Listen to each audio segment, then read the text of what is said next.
Hello friends, आज हम जानेंगे 80 के दशक के उस एक्ट्रेस के बारे में जो बेहद खूबसूरत तो हैं ही, साथ ही जिनकी जिंदगी रहस्यों से घिरी हुई है। इस एक्ट्रेस को ना तो कभी अपने पिता का प्यार नसीब हुआ और ना ही लाइफ पार्टनर का।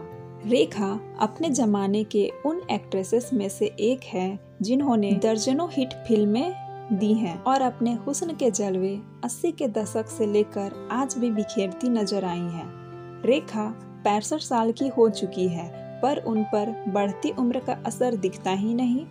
रेखा की खूबसूरती पर चार चांद लगाने वाला सिंदूर, जिसके रहस्य के बारे में हर कोई जानना चाहता है कि आखिर रेखा किसके नाम का सिंदूर लगाती है, जबकि रेखा के पति अब इस दुनिया में नहीं है।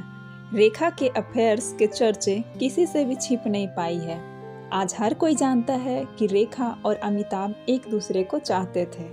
इन दोनों की जोड़ी ने कई हिट फिल्में दी हैं, जिनमें मुकद्दर का सिकंदर, भुक्खड़, सुहाग जैसे अनेकों फिल्में शामिल हैं। रेखा और अमिताभ की लास्ट फिल्म सिलसिला रही। इस फिल्म के बाद दोनों कभी एक साथ नजर नहीं आए।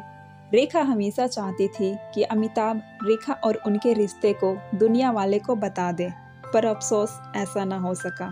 शायद इसके पीछे का कारण अमिताभ जी का शादीशुदा होना था। अमिताभ ने कभी इस रिश्ते पर खुलकर बात नहीं की। वे अपने इमेज और परिवार की वजह से हमेशा चुप रहे।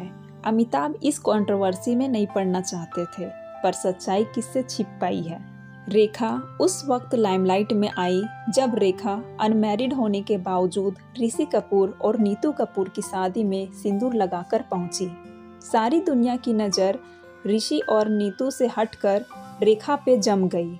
हर कोई इस बात को जानने के लिए बेताब हो गए कि रेखा जी के मांग में आखिर किसके नाम का सिंदूर है, पर इन सवालों पर रेखा ने कभी खुलकर बात नहीं की और ये राज ही रह गया। बॉलीवुड की माने तो रेखा उस इंसान के नाम का सिंदूर लगाती हैं जिसके प्यार के लिए रेखा 35 सालों से तड़प रही है। कुछ कहते हैं रेखा अपनी खूबसूरती बढ़ाने के लिए सिंदूर लगाती है, पर सच क्या है ये तो रेखा ही जाने। वैसे रेखा के अफेयर्स के अफवाह तो बहुत सारे एक्टर्स के साथ जोड़ा गया, पर सबसे चर्चित अफवाह अमिताभ बच्चन के साथ रहा। आज भी रेखा टीवी शोज में अपने अधूरे प्यार की बातें करती नजर आती है, पर कभी खुलकर उस शख्स का नाम नहीं लेती। इन सब अफवाहों के बाद रेखा ने एक बिजनेसमैन मुकेश अग्रवाल से शादी कर ली, पर रेखा की शादी टिक नहीं पाई। 3 महीने के बाद ही दोनों का तलाक हो गया। तलाक के कुछ समय बाद ही मुकेश अग्रवाल ने फांसी लगा ली। मुकेश ने जिस दुपट्टे से फांसी लगाई थी वो दुपट्टा रेखा का था। उस पर रेखा का नाम भी लिखा हुआ था, पर मुकेश ने अपने सुसाइड नोट में अपने सुसाइड के जिम्मेवार किसी को नहीं बताया।